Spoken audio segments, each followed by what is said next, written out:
Kevin Hart has just thrown his toys out of the pram and attempted to escape the U.S.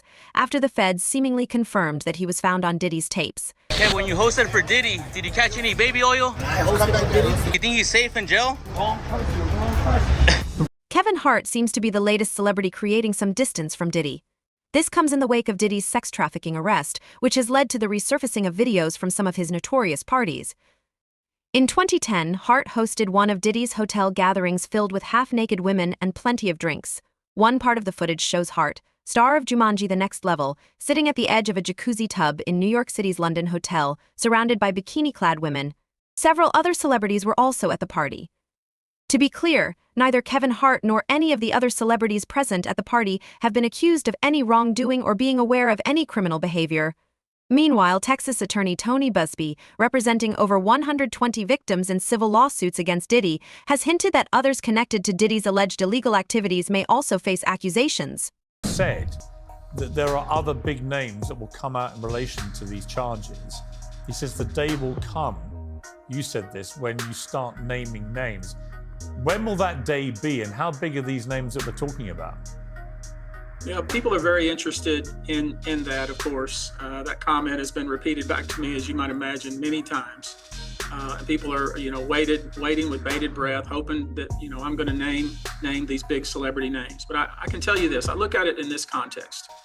If you attended one of these events, and we're talking about, we've heard about the white party and the freak-offs and the after parties, but there's also, impromptu parties at studios, after parties from concerts, album release parties, hotel parties. I mean, the list goes on and on. But in my view, if you attended those and you saw or knew that somebody was being given drugs, that their drinks were being drugged, and you sat by and either participated in some of this activity or encouraged this activity or allowed it to go on and helped cover it up, or were in the room while it was happening and said nothing and did not intervene, and perhaps attended more of these parties knowing that this type of conduct was going to occur, it's my view, that may not be the criminal justice system's view, but it's certainly my view that you're complicit.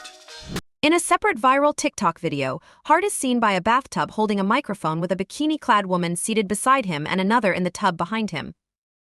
It's official, we're here. Dirty Money album release party, last train to Paris, it's crazy. Outside of the scenes we got two down there. I'm up here in a hot tub doing it official, you know what I'm saying? My tree's up here, Fab's up here. When you have a scene like this, you got to bring ballers. As you see, it's female friendly.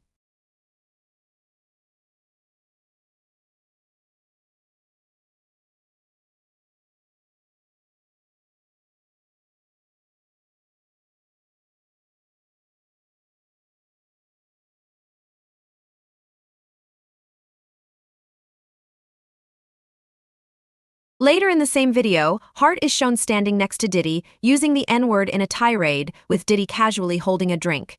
Hart's involvement in this freak-off.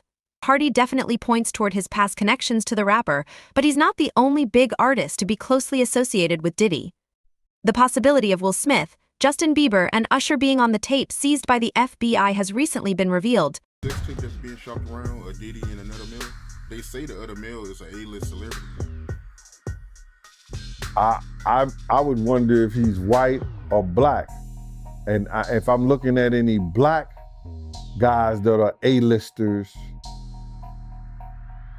that's bigger than Diddy, there's only one that I could come up with. And there's a few I could come up with. Will Smith, he's bigger than Diddy. I would think Nick Cannon is bigger than Diddy. Who else on the black that are black actors or black in the business that's an A-lister that's bigger than Diddy, that's black? That's hard to think. But then if you got the A-listers, you got to realize he ran with that Rat Pack. And I don't want to even say their names because they said I got their names wrong last time. What's his name? Kushner? what's the other guy? Leonardo, yeah, his name. Man, I don't keep up with these cats. But I heard that that's not only the tape that's being shot. There's some other tapes out there, other people too with him. And him doing some things with some other people. So it's quite a few tapes that might be out there, what they're hearing. And I don't want to see the tapes, but I want to know if they really true. Because if they got if they got some tapes out there and it's with some underage, whether it's celebrities or not, it's gonna be crazy, bro. It's gonna be real crazy. And they're gonna have to bring that to forefront because the prosecutor's gonna want those tapes. And they're gonna do whatever they have to do legally to get those tapes. No ifs, ands, and buts about it. So we just better hope for his sake, that that's just a bunch of bull crap. But then there's lawyers out there saying, yeah, the tape does exist. Lawyers got on television to say the tapes exist.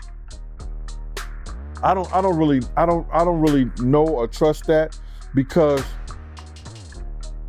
they was trying to say he had a tape with one of the bodyguards and this lady that came out. So we don't know what to think until we actually see that and we get that version. You remember we had that bootleg version of R. Kelly tape? Yeah, I remember that. They don't even bootleg. Yo, they don't even bootleg no more, man. So it's gonna be hard to figure it out if it does exist. Do you believe the guy in the tape is white? If he's bigger than Diddy and he's not none of the names that I said, probably so. But then they say he was young too. Yeah, they say he was young. Let me get his name right. I hope it ain't the Bieber. I hope it's not the Bieber. That's a good one. It might be you.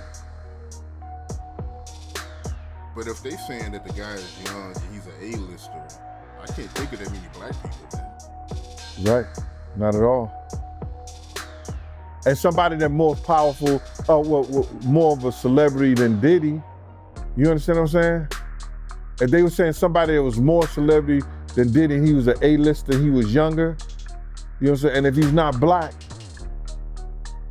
it would have to be the Bieber. That's his name, Bieber? They said I got that wrong too. Justin Bieber, allegedly. I don't know, bro. But this is the world that we live in now, man.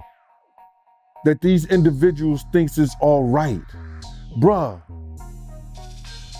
when does it comes all right to be sitting there eating food off a naked woman? When did we start doing what they do? Let's keep it a buck. When did we start doing what they do? These guys is popping pills. You got Jay-Z dancing with a chick that's into capitalism and supposed to be witchcraft and stuff like that. When did we start doing that? This could all soon come to light, courtesy of a certain lawyer. On October 1st, attorney Tony Busby held a press conference announcing his intention to continue investigating allegations of sexual assault brought to him, and to file individual lawsuits on behalf of his clients against Diddy and others who may have facilitated or participated in the alleged assaults. He plans to take action within the next 30 days. Busby, licensed in both Texas and New York, said his law firm, the Busby Law Firm, received over 3,200 calls regarding Diddy. After thoroughly vetting the claims through medical reports and corroborating evidence, he is preparing to file 120 individual lawsuits against Diddy. The alleged assaults span more than 3 decades, from 1991 to 2024. Among the claims, Busby revealed that 25 of the alleged victims were minors at the time of the assaults, with some as young as 9, 14, and 15 years old. What percentage involved minors? And what is the split of male and female alleged victims? It's about 25 out of the 120, but as you might imagine, since we did the press conference, that number is growing.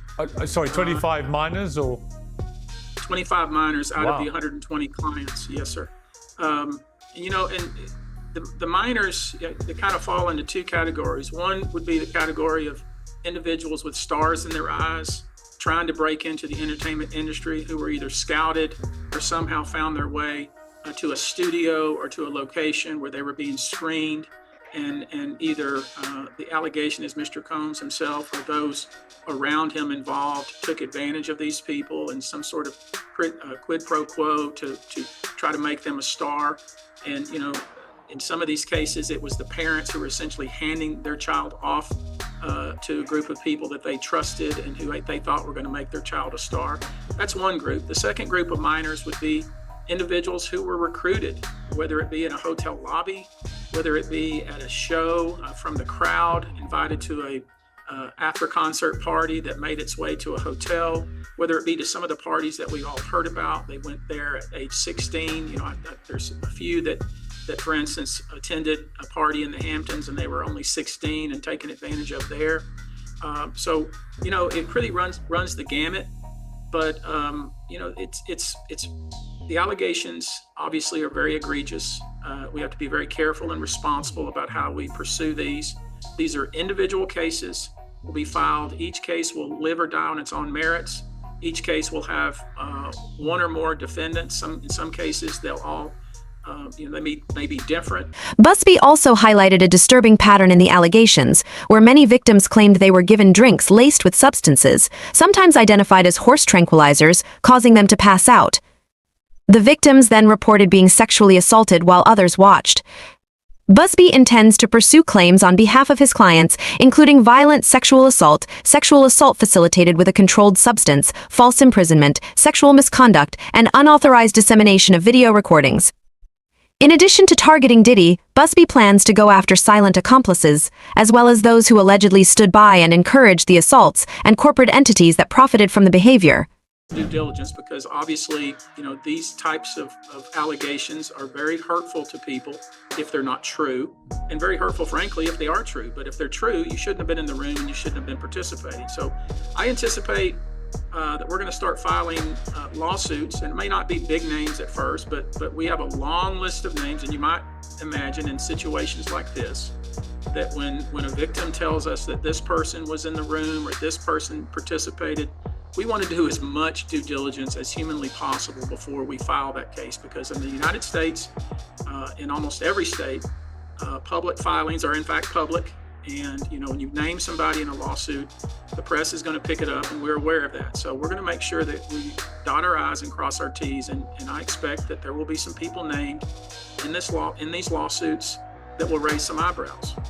Right. I mean, how big an eyebrow raise are we talking about? Because you've been hearing a lot of names, presumably, in the process of all these calls coming in. And you're a pretty smart lawyer, so you can probably work out the wheat from the chaff in terms of legitimate, plausible claims here in terms of victims. I mean, are we talking about names as big as Diddy, potentially? I expect so. I expect so. You know, obviously those are the names that people are interested in. But I've tried to make sure people focus also on corporate entities, to include banks and hotels and perhaps even pharmaceutical entities that were maybe not directly involved, but were certainly benefiting and profiting from this kind of activity. You know, those I'm interested in as well. But you know, we've seen all over social media the pictures and video of all the various individuals that attended these parties. Many powerful people will be exposed, Busby warned.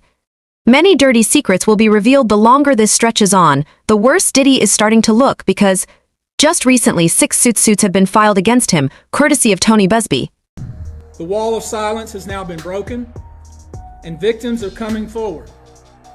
Our team has had at this point more than 3,285 individuals contact us, with people claiming to have been victimized by Sean Combs.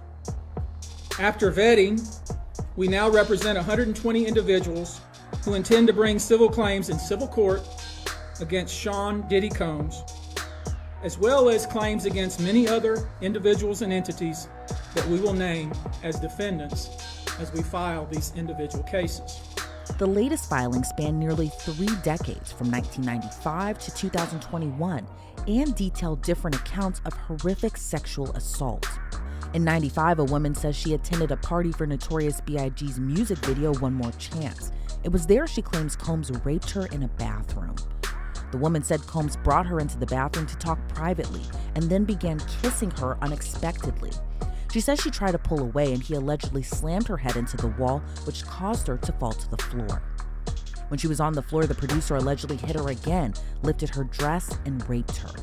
After, Combs allegedly threatened her by saying, "You better not tell anyone about this or you'll disappear." A John Doe says he was just 16 years old when the mogul fondled him at one of his white parties in 1998. The male plaintiff alleges Combs told him he had the look of a star and then ordered him to drop his pants.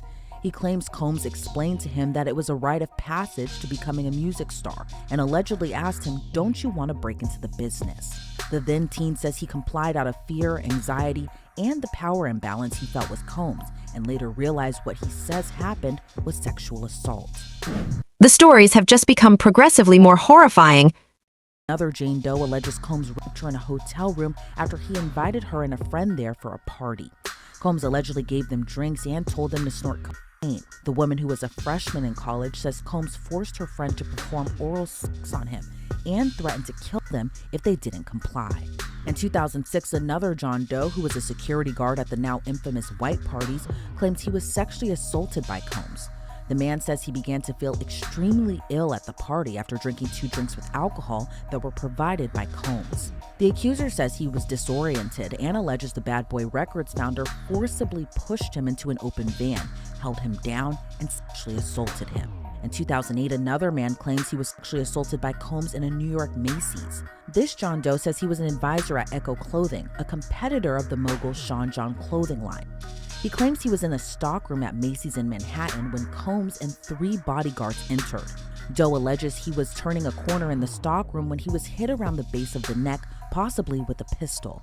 He says this forced him to his hands and knees, and he saw that each of Diddy's bodyguards had guns in their waistbands. The man alleges he heard multiple voices saying things like, "I'll kill you." Combs allegedly approached the man and forcefully, brutally, and orally raped him for at least 2 minutes. According to the suit, after Combs was finished, he threw Doe's head aside and said words to the effect of, "Shut up or I'll kill you." And in 2021, another man claims he was drugged and assaulted by Combs and multiple other unnamed men at a party. This John Doe says he became disoriented after a drink at a New York party. He claims he was trying to leave when he heard another man say, "Hold on," and promised to help him. Doe says he remembers being in a bedroom, unable to speak, move, or fight back. He says multiple men began sexually assaulting him through sodomy and other forced acts. But truly, perhaps the worst part in all of this is the powerful people that allegedly committed all these acts walking free right now. One big name that has regularly been associated with Diddy's horrifying crimes is Jay-Z, and he remains radio silent on his best friend's downfall. Why does it all come to a head now? Why now? Why? Because he's the acceptable monster at this time. Like R. Kelly was the last time I sat on this couch. So who's next? Y'all don't see the lineup? Yeah, we see the lineup. I'm just waiting to see who's next. Jay-Z is setting Diddy up. Why is everyone having such a hard time? He ain't doing shit different. He lined up D. Haven, stole his life and identity. He lined up Big L, stole his life and identity. He lined up Dame Dash, stole his life, identity, and fucking took his love. Lined up R. Kelly. He wants to be the one. Sean Carter is responsible for enacting Hype Williams to put a Leo on a faulty plane to to move her out the way as punishment for rejecting him, and so he could level up Beyonce, who was struggling. Let's just say allegedly that happened. Now I want you to think about 106th and Park with Mary J. Blige. Free, who is a victim of Sean Carter. Yeah. Mary J. Blige, who is a victim of Sean Combs, are sitting there talking about the death of Aaliyah amongst each other. Think about that. You got a Diddy victim, you got a Jay-Z victim, and you got a superstar gone. They know what happened. So, Jack, when you say... When I say Corey, I'm talking about Kathy White. Oh, yeah, that's what I was about to ask. Jay-Z's pregnant mistress, yeah, who died of an imaginary aneurysm, just like the woman who was best friends with Kim and Kimura, who wrote the book Bling and died as soon as it made the bestsellers list.